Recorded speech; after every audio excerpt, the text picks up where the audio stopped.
The obsidian floor of the grand conclave of the Signian hegemony absorbed the dim, resonant light filtering down from the towering crystalline arcs above, casting the assembled delegates into stark relief against the vast, silent expanse of the hall. The air, carefully conditioned to the preferred atmospheric density of the ruling caste, hung heavy with the scent of ozone and ancient mineral dust, a testament to millennia of uninterrupted dominion. Before the central dais, where the hierarch of the ninth sector sat, the holographic projection shimmered. A single, unnervingly small vessel, currently designated only by its preliminary designation, Intruder 1. It possessed geometry that defied the established principles of efficient starfaring construction. Too many acute angles, too many unnecessary protrusions, a visual dissonance that grated against the hegemony's ingrained appreciation for smooth, optimized forms. The silence in the conclave was not one of reverence, but of profound, institutionalized disquiet. For cycles untold, the known galaxy had been charted, its threats neutralized, its potential absorbed, and the outermost fringes of the Orion arm remained quiescent, a vast, predictable void surrounding the established spheres of influence. Until now. Hierarch Xylos, his multifaceted eyes rotating slowly to take in the anxious spectrum of delegates. The rigid military strategists of the Krill Dominion, the fluid, manipulative diplomats of the Veskari consensus, and the few representatives of the lesser species bound by hegemonic treaty, felt the familiar, cold tendrils of true uncertainty grip his central ganglia. For 2 standard millennia, the Sol system, cradle of a species designated the humans, had been catalogued, analyzed, and filed away as a dormant, primitive entity. They had achieved rudimentary FTL drives, made a brief, chaotic expansion attempt, and then abruptly ceased all outward transmissions, all navigational beacons, all detectable activity. They had simply vanished from the galactic tapestry, a void where a minor irritant had once sputtered. The consensus had been that they had likely destroyed themselves, a common fate for emergent, unstable biologies.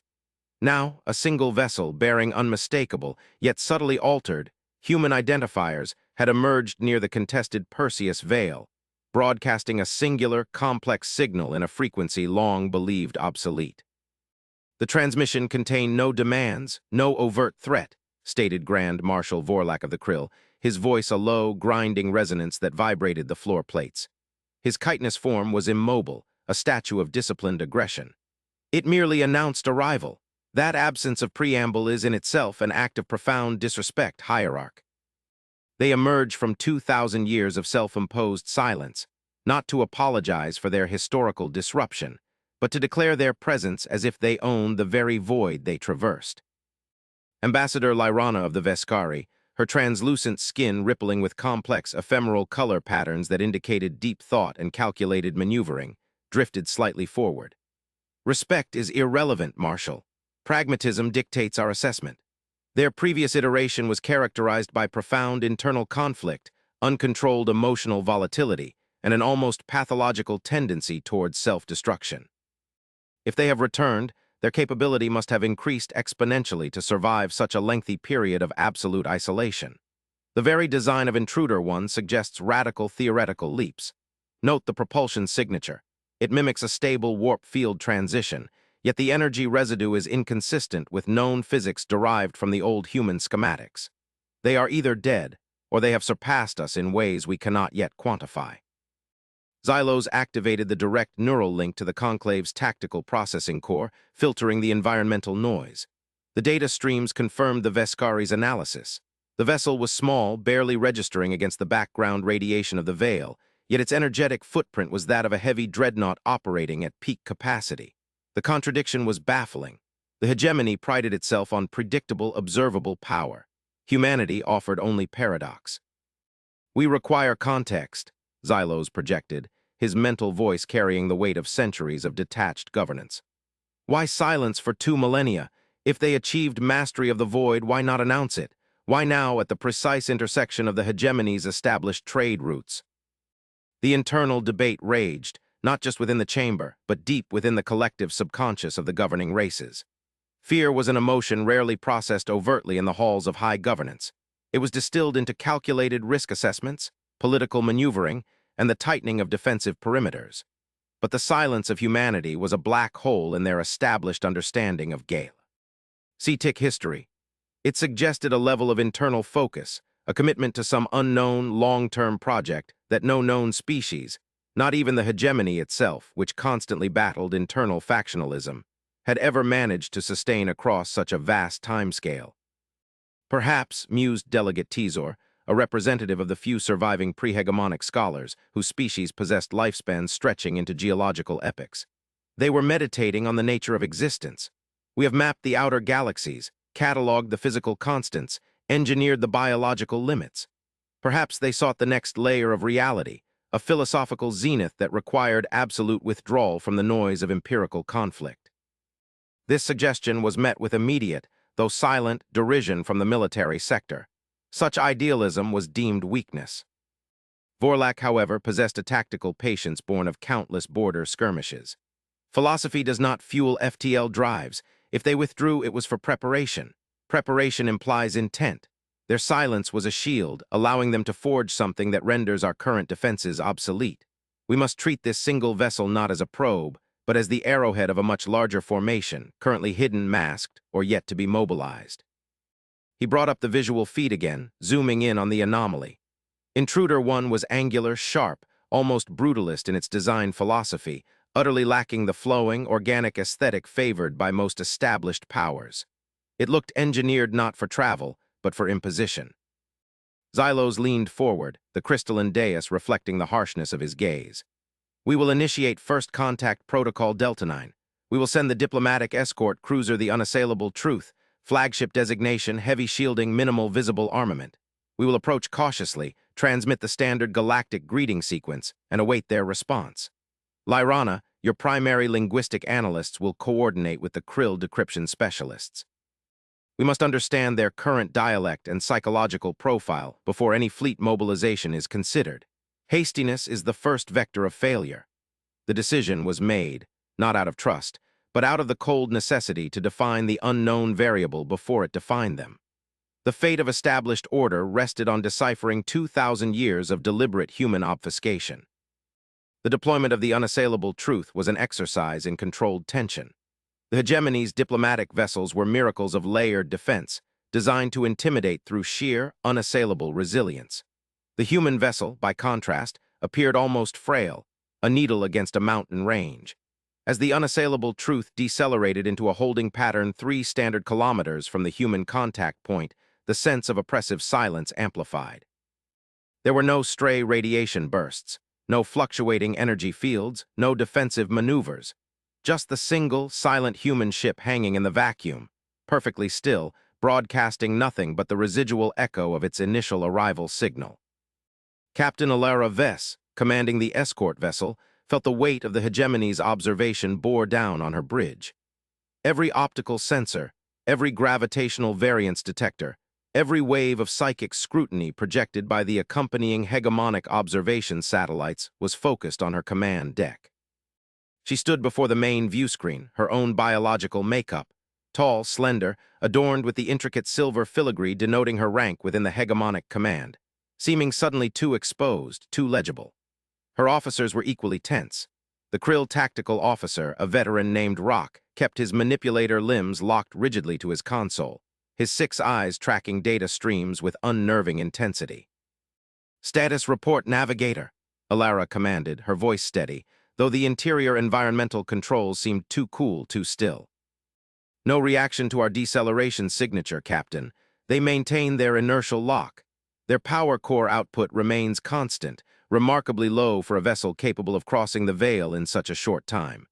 It suggests highly efficient, possibly novel energy containment." Alara nodded slowly.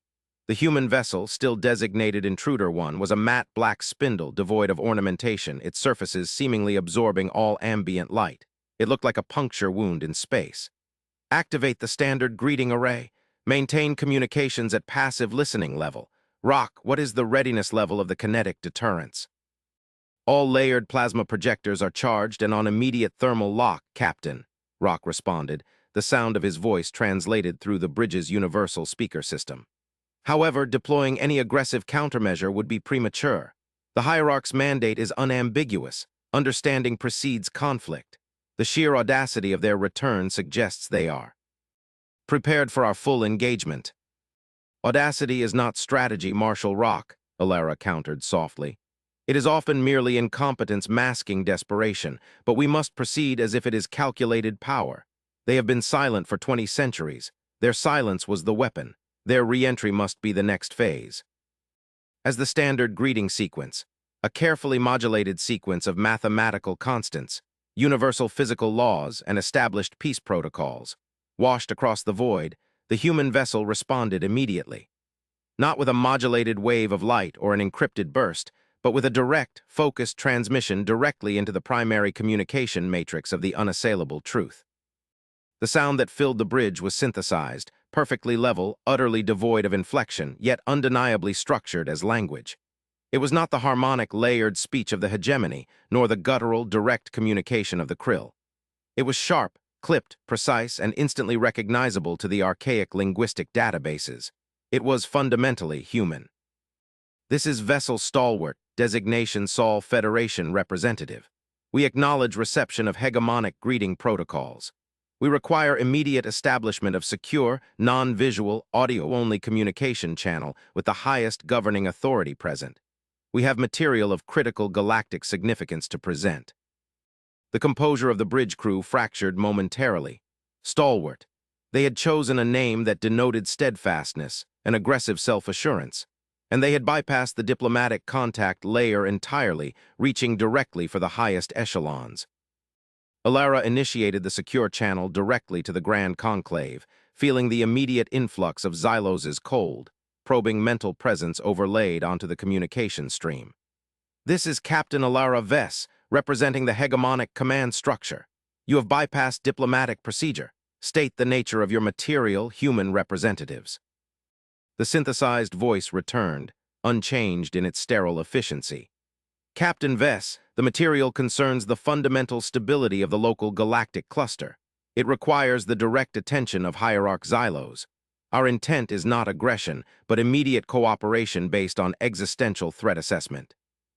We require assurance of non-hostility for a temporal duration of 40 standard cycles, sufficient for the transmission of data packages detailing our return, and the parameters of the threat we have been addressing. The audacity was staggering. They were dictating terms, bypassing layers of political bureaucracy that had governed interstellar relations for millennia, all while projecting an aura of serene, almost clinical necessity. Back in the Grand Conclave, the shock was palpable, even through the neural dampeners that shielded the delegates from raw emotional bleed. Xylos felt the sudden, unified pressure of thousands of minds grappling with the implications. They had expected supplicants, perhaps defiant rebels, but not this level of calculated, calm assertion. 40 cycles is too long for an unknown entity to operate within our recognized spatial boundaries without oversight, Xylos projected, his voice amplified through the conclave's central broadcast system, a deep, echoing pronouncement that filled the vast space. Humanity, your previous actions resulted in localized, self-inflicted conflicts and rapid systemic collapse. Why should we assume your current assertion of galactic importance is not a prelude to another such collapse, aimed outward? The human response was instantaneous, cutting across the hegemony's broadcast frequency with minimal interference. Hierarch Xylos, your assessment of our prior state is historically accurate, based on the data available to you up to cycle 3722 of the Galactic Standard Calendar. We acknowledge our evolutionary inefficiencies. We did not collapse. We recalibrated. The systems you observe now are the result of a necessary, species-wide intellectual and physical apotheosis, achieved through 2,000 years of absolute dedication to overcoming the internal flaws that historically characterized our species. There was a long, chilling pause in the conclave. Apotheosis. The word, usually reserved for mythical ascension or profound philosophical transcendence, applied to a species they had dismissed as chaotic primitives. Present the data, Xylos commanded, his tone hardening into an instrument of absolute control. Transmit the necessary files to the hegemonic security core for preliminary analysis. We will judge the veracity of your claims based on the integrity of the information provided. The transmission began not as a trickle of data, but as a massive, compressed torrent. It bypassed the standard, pre-vetted communication protocols and overloaded the external analysis arrays of the unassailable truth's escorting vessel. Rock cursed in the guttural Krill dialect as warning Indic. Aders flashed across his station. Captain, massive data injection. It's attempting to bypass 3 layers of encryption at once. Their encoding structure is unlike anything in the archive. It utilizes quantum entanglement keys that shift dynamically based on the receiving processor's signature. Ilara, recognizing the immediate danger of a potential hostile virus or data corruption attempt, slammed her hand down on the emergency purge command. Sever the link. Prepare to initiate a localized EMP burst if they resist the termination command. Before the purge command could finalize, the human voice cut in again, devoid of alarm. Captain Vess, that action will destroy the preliminary data packet, which is timed to self-destruct upon termination of the transfer stream. We are not injecting malicious code. We are providing the necessary context. We suggest you allow the transfer to complete. Against all protocols, against the ingrained caution of the hegemony, Ilara hesitated. The sheer confidence emanating from the single, small vessel was mesmerizing. If they were prepared to destroy their own information rather than let it be scrutinized by lesser means, it suggested the information itself was overwhelmingly important.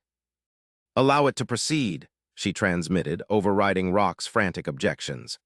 "Isolate the data stream to a quarantine simulation core. Monitor integrity. Do not attempt active decryption yet."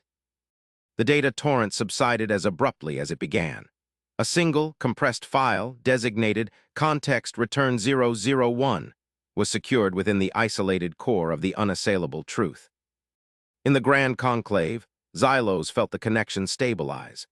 The humans had transmitted something massive, yet they had simultaneously demonstrated an understanding of hegemonic security architecture that should have been impossible for a species dormant for 2 millennia. Hierarch, Lyrana's thought projection was laced with sharp alarm. The data packet analysis is yielding preliminary structural integrity readings. It is not a weapon schematic, nor a political manifesto. It appears to be a highly complex, multi-layered astrophysical modeling simulation. Xylos accessed the simulation core remotely, using a direct, protected stream. The initial visual data exploded across his perception, not of stars or galaxies, but of vast, incomprehensible structures existing in the space between galaxies, structures of such immense scale that they bent local spacetime in ways that defied current hegemonic understanding of cosmic engineering.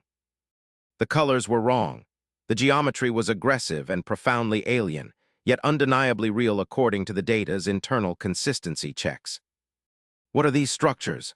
Xylos demanded, his detached facade beginning to crack under the sheer weight of scale.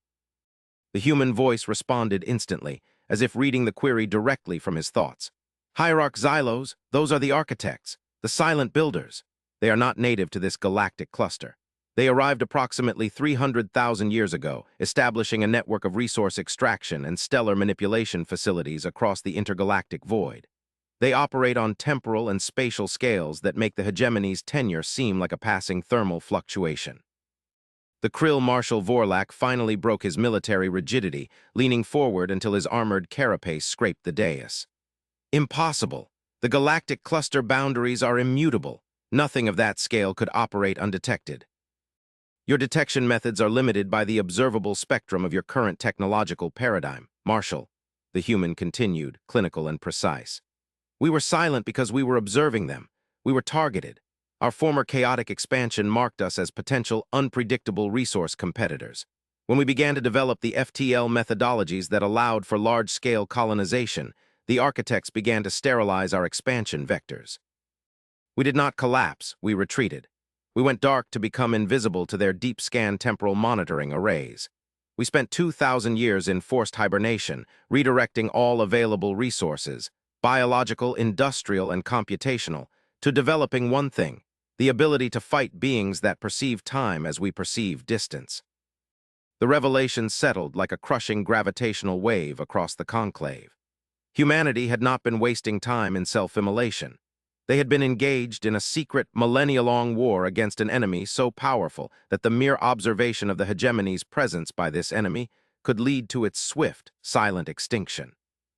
"If they are so powerful," Lyrana projected, her colors shifting to a deep, troubled violet, "why the return now?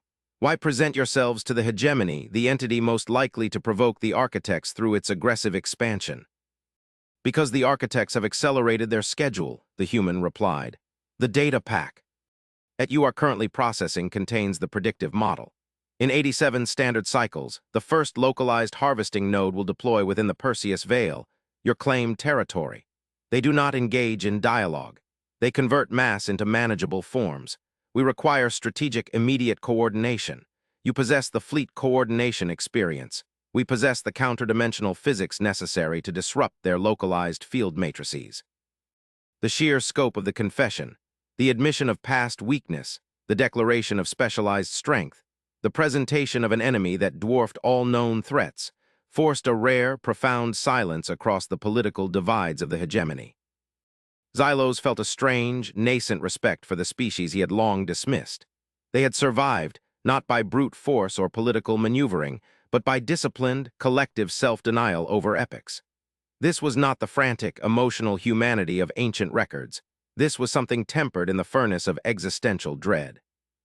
If this is true, Xylos stated, his voice regaining its cold authority, if you possess the counter-strategy, then you must demonstrate it. We cannot risk the hegemony on unverified data from a species that vanished without explanation. Understood, Hierarch, the human voice replied. The demonstration will be immediate. We require a single, non-essential hegemonic research outpost located at the fringe of the Veil, Station Aegis 7. We require access to its low-yield energy manifold for 10 cycles to calibrate our field disruptor. Upon calibration, we will provide a live, demonstrable countermeasure against a simulated architect detection sweep. We ask for nothing but the temporary use of an energy conduit. The request was offensively small, implying that the humans possessed all other necessary components: the ships, the personnel, the advanced theoretical physics, and only needed a secure terrestrial anchor point for the final calibration sequence. Xylos consulted rapidly with the military and scientific advisors through their private channels. The risk of allowing the human vessel near a hegemonic asset was immense, but the risk of ignoring a threat that could sterilize the entire cluster was infinitely greater. Marshal Vorlak, provide escort detail to Stalwart. Guide them to Aegis 7. Captain Alara Vess, you will accompany them. Your mandate is to ensure compliance with all energy transfer protocols and to observe every single action taken by the human crew. If any unauthorized action is detected, you have clearance for immediate, overwhelming kinetic force. Understood, Hierarch, Vess confirmed, a flicker of anticipation overriding her programmed caution. The game had changed from defensive posturing to active participation in a potentially species-defining conflict. The journey to Aegis 7 was tense, silent, and deeply scrutinized.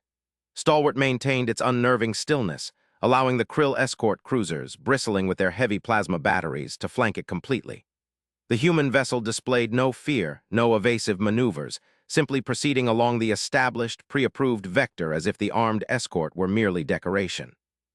Upon arrival at Aegis 7, a small, automated research platform dedicated to monitoring deep space gravitational distortions, the humans demonstrated their first clear technological advantage beyond the energy containment of their primary drive.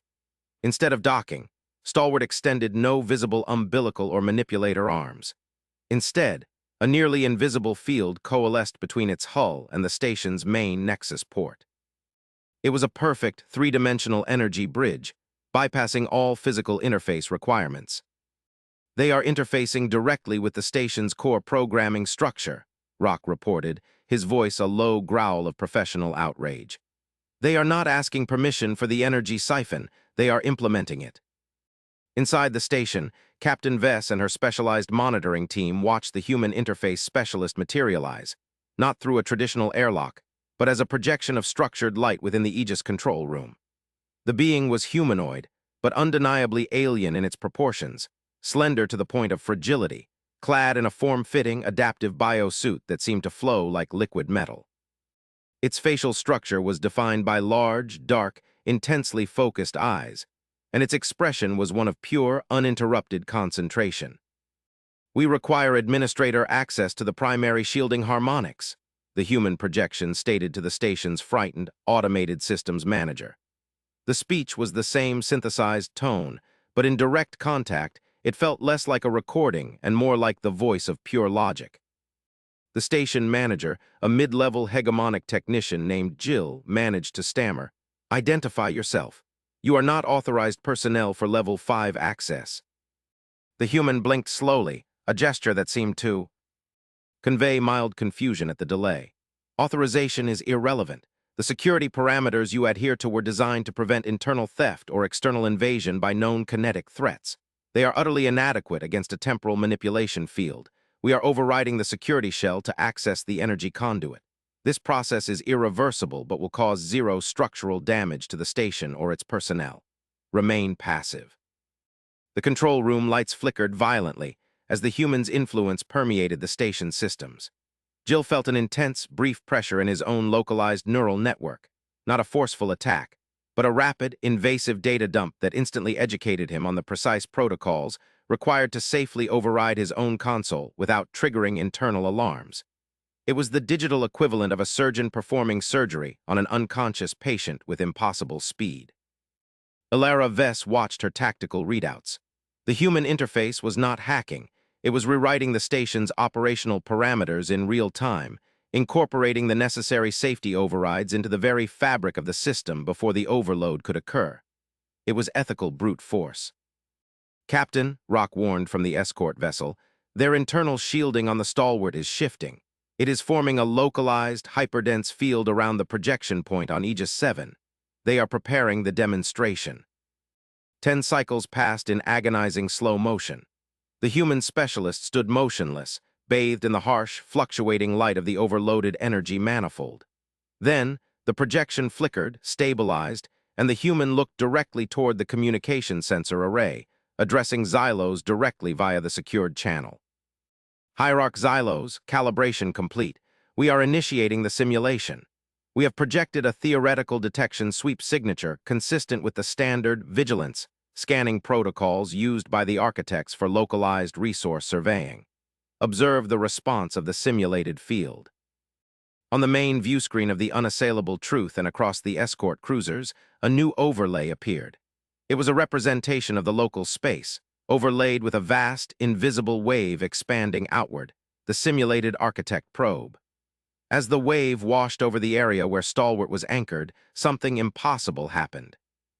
The region of space directly surrounding the human vessel did not deflect the wave, nor did it absorb it. Instead, the space folded. The energy signature of the simulated sweep appeared to hit a perfectly smooth, invisible barrier, and then instantly rerouted itself around the area, creating a distortion pattern that suggested Stalwart did not occupy three-dimensional space, but rather existed in a localized fold of hyperspace entirely inaccessible to the sweep. The wave passed, and the simulated space snapped back into normal topology, leaving Stalwart entirely undisturbed. "That is not cloaking," Ilara whispered, an involuntary reaction escaping her. "That is localized reality manipulation." "It is temporal isolation shielding," the human corrected calmly. "The architects perceive existence across a wider temporal window than we do.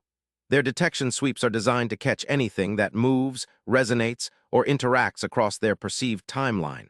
We are not hiding from their observation. We are momentarily existing outside the time frame in which they are observing. The technology requires immense, immediate energy dispersal, which is why we needed your station's manifold for the initial charge." The demonstration ended. The simulation collapsed. The energy bridge retracted, leaving no physical evidence of connection, and the human projection dissolved within the Aegis 7 control room.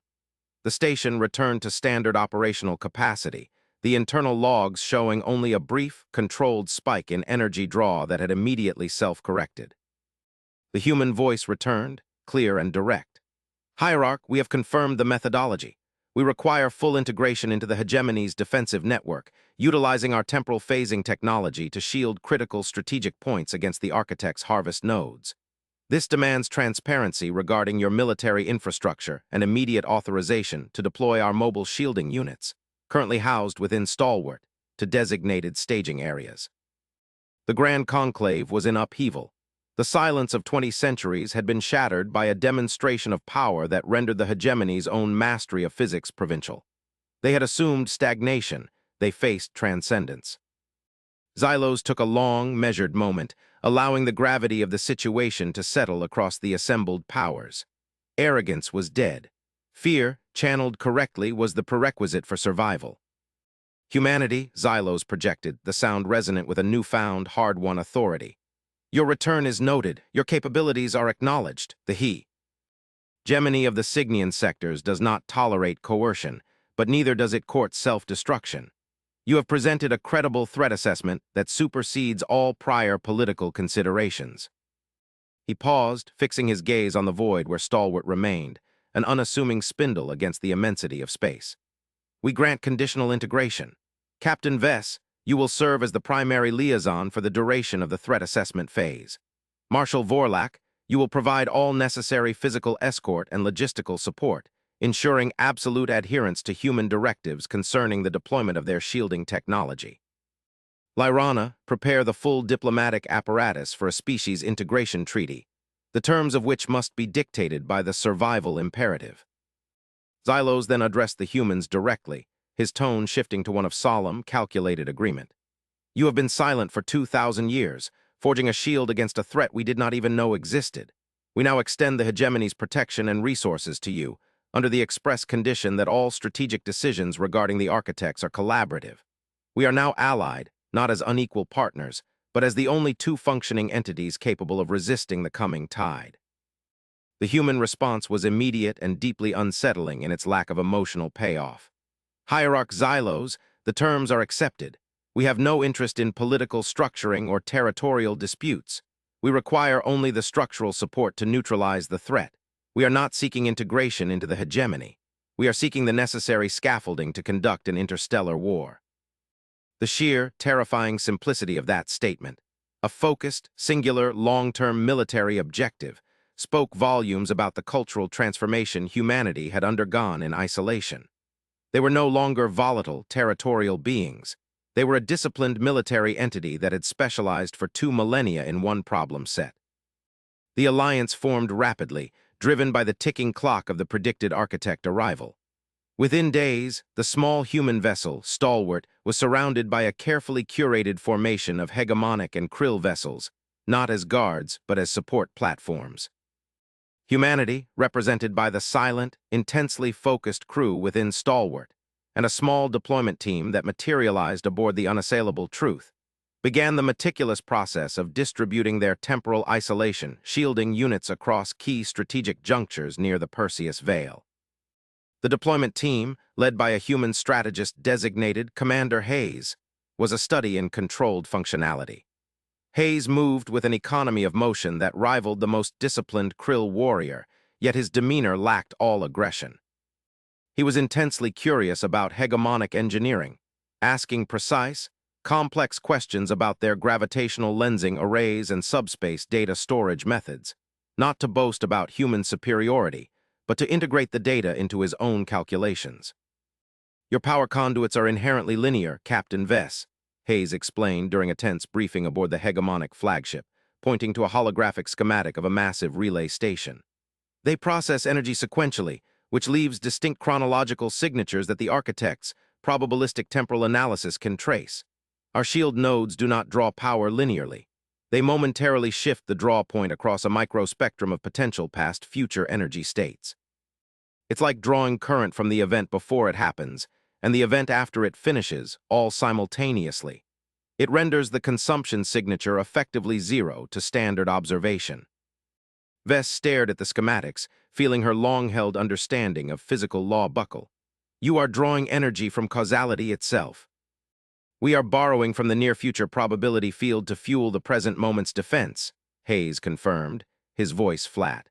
It is efficient, provided the defense holds long enough for the timeline to self-correct without catastrophic feedback, which is why we must eliminate the source nodes quickly. The weeks leading up to the predicted architect arrival were a blur of unprecedented cooperation. The hegemony provided the manpower, the logistics, and the vast, established network of deep space infrastructure. Humanity provided the physics that made that infrastructure potentially viable against a hyper-advanced threat. The political infighting that usually characterized such mergers was muted. The specter of the architects was too real, too overwhelming. Then the time arrived. The predicted temporal anomaly began to manifest near the designated coordinates in the Perseus Veil. It wasn't a sudden flash or explosion, but a slow, systemic degradation of local reality. Stars near the periphery of the anomaly appeared subtly dimmer, their light exhibiting temporal redshift beyond expected cosmology. Limits, the architects were beginning the process of harvesting the stellar mass. The hegemonic fleet, arrayed in a defensive screen miles deep, held its position, entirely dependent on the nascent human shielding grid. The Krill frigates were positioned to provide immediate kinetic support should the human temporal fields fail, while the Veskari diplomats stood ready to execute the pre-approved rapid withdrawal protocol. Hayes, aboard Stalwart, coordinated the final phase. All units, engage chronal isolation field projection sequence. Energy disbursement synchronized to the primary pulsar beam from Aegis 7 as the initiating pulse. Maintain absolute silence on all active communication channels. The deployment was flawless. Across a sector of space spanning light years, intricate webs of invisible temporal buffers snapped into existence around strategic points, stellar nurseries, resource depots, and the core hegemonic command centers. When the simulated architect sweep had merely bent space around Stalwart, the deployment of multiple, synchronized fields created a localized region where time seemed to stutter and freeze for external observers. The first tangible sign of the architect's presence was not a ship, but a monumental projection of energy. A colossal, geometric structure, larger than many inhabited moons, phased into existence at the edge of the shielded zone. It emitted no traditional propulsion signature. It simply was. It began the process of deploying smaller, focused tendrils, the harvesting units, into the nearby star systems. As the first tendril approached a shielded star cluster, it met the field. There was no explosion, no defensive fire from the hegemony. There was only silence, and then the tendril simply vanished from the local reality matrix. It hadn't been destroyed, it had been temporally excised from the immediate observational frame. The main architect structure paused, its internal geometry shifting with what could only be interpreted as systemic confusion. For the first time in recorded history, a being of that scale was confronted with an entity that was not merely hiding, but operating outside its fundamental parameters of perception. "The isolation fields are holding," Hayes reported, his voice a barely perceptible whisper over the secure, internal line to Vess. "They are adapting their detection methodology. They are searching for temporal resonance bleed. We have approximately 30 cycles before they find the necessary probabilistic anchor to re-establish detection." 30 cycles. The human strategy was brutally elegant. Utilize esoteric physics to buy just enough time to deliver a decisive strike before the enemy could even confirm the nature of the resistance.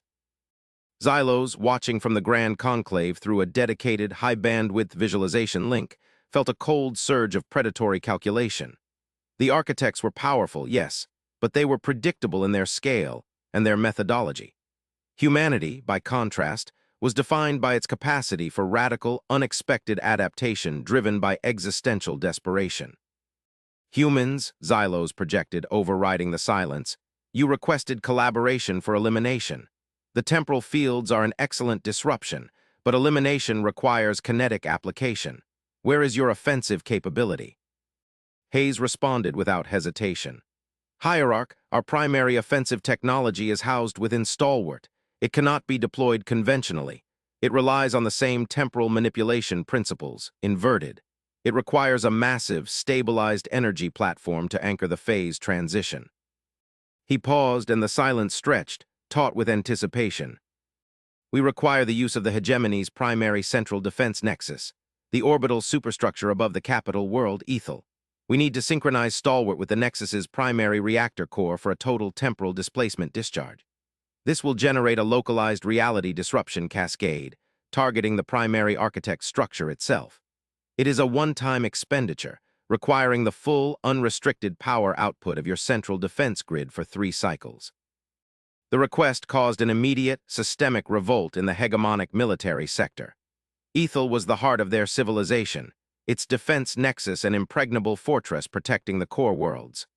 Allowing a single, unknown human vessel to integrate its systems directly into that core was an unthinkable breach of security. "Unacceptable," Vorlak roared telepathically from the conclave. "That power output is sufficient to shatter the moon of a Class M planet. The risk of feedback of catastrophic temporal collapse is too great. Ilara Vess, however, saw the logical thread. The hegemony could engage the architects defensively for 30 cycles, bleeding resources and personnel until the shields failed. Humanity offered an immediate, decisive end to the conflict, but demanded the keys to the entire kingdom to execu. Tiad. Commander Hayes, Vess transmitted urgently, bypassing the conclave entirely and speaking only to the human on Stalwart. Explain the feedback risk in quantifiable terms. Hayes did not look away from his monitors, where the architect's structure was slowly beginning to reorganize its field resonance. If the timing is off by 1 picosecond, the cascading effect will erase Ethel from the timeline entirely. If the hegemony attempts to throttle the energy flow mid-discharge, the system will collapse inward, effectively turning the planet into a singularity. We require absolute, unwavering adherence to the protocol. The humans who designed this technology are prepared to die ensuring the synchronization is perfect. We need the core, Captain. Vess looked back at the holographic representation of the conclave, where Xylos was locked in intense debate with his own advisors. She understood then the true nature of this apotheosis. Humanity had faced ultimate annihilation so thoroughly that they had shed all vestiges of self-preservation in favor of the perfect execution of the required solution. They were operating on a different ethical plane, one where the success of the mission superseded the survival of the individual or even the species, if necessary. Hierarch Xylos, Vess transmitted, overriding the chaos in the conclave. I have direct operational confirmation from Commander Hayes. The risk profile is calculated and accepted by the human command structure. They are proposing a mutually assured destruction scenario if they fail, but immediate victory if they succeed. This is not manipulation. This is the only path forward that guarantees survival for the cluster. Xylos felt the weight of 2 millennia of hegemonic stability pressing down on him. He could cling to sovereignty and risk total eradication, or he could yield absolute control of his ultimate defense mechanism to an entity whose ethics were both ruthlessly pragmatic and profoundly self-sacrificial. Grant access, Xylos commanded, his voice echoing with the sound of ancient empires yielding to necessity. Transfer full temporary command control of the Ethel Nexus reactor matrix to Stalwart. Commander Hayes, you have 3 cycles. May the logic of your survival trajectory prove superior to the brute force of our perceived enemies. The process of integrating Stalwart into the hegemony's central defensive mechanism was terrifyingly rapid. The small human ship detached from Aegis 7 and escorted by the entire Krill military contingent sped toward the massive orbital defense nexus encircling the hegemony's capital world. As Stalwart locked into the central docking conduit, the immense energy readings of the Ethel core began to climb exponentially, the power reserves designed for planetary defense now being fed into a single, focused point of attack. The architect's structure reacted instantly to the massive power spike. It recognized the gathering of force, even if it could not interpret the method. The colossal entity began to unleash a generalized, wide-spectrum energy pulse, a precursor to the main harvesting sequence, designed to overload any energy-based defense systems. The isolation fields around the hegemonic strategic points flickered under the sudden strain, but held. Commander Hayes, the architect is escalating. Vess reported, her own ship positioned far back, ready to execute the emergency withdrawal if the feedback began. Understood, Captain Vess, Hayes replied, his voice strained for the first time. The synthesized monotone had been replaced by a raw, resonant human tone, betraying the immense mental concentration required to manage the interface. The temporal isolation fields are draining rapidly. We must initiate discharge now. This is the critical point. Hayes issued a final command over the secure channel to the hegemony command structure. Hierarch Xylos, we are commencing the inversion sequence. For the next 3 cycles, the reality fabric surrounding the primary architect mass will be momentarily rendered entirely non-existent within our observable temporal plane. If we succeed, the structure will cease to have ever occupied this space. If we fail, the ensuing temporal backlash will erase all matter within a radius calculated to be precisely that of the hegemony's core sector. The energy output from Ethel spiked beyond any recorded level, causing distant sensor relays across several colonized worlds to briefly overload. The light emanating from Stalwart, now fused physically to the nexus, was no longer white or blue, but a deep, absolute violet, the color of collapsed possibility. Then the universe seemed to stop breathing. The massive, moon-sized architect entity did not explode. It did not implode. It simply disappeared. One moment it dominated the void, the next, the space it occupied was empty, exhibiting only a slight residual gravitational echo that quickly smoothed out. The chaos of the harvest tendril ceased their advance and dissolved into ambient background radiation. The silence that followed was absolute, broken only by the strained alarms of the hegemonic fleet reporting systems, stabilizing after the extreme energy fluctuations. "Discharge complete," Hayes managed, his voice weak but distinct. "Temporal cascade contained. The architect presence has been excised from this spatial epoch." A wave of emotion, raw and overwhelming, swept through the hegemonic military command, a sensation so unfamiliar it was almost painful. Victory. Unquestionable total victory achieved through technological application that bordered on metaphysics. Stalwart detached itself from the ethal nexus, the violet light fading rapidly. It returned to its original, almost fragile configuration, an anomaly of simple, sharp angles in a galaxy now profoundly aware of its own technological limitations. Vess immediately ordered a tactical escort back to Stalwart. When she arrived on the bridge of the hegemonic flagship, the human delegation was already preparing for departure. Commander Hayes stood before a modified sensor array, his face pale, his exhaustion evident even through the biosuit.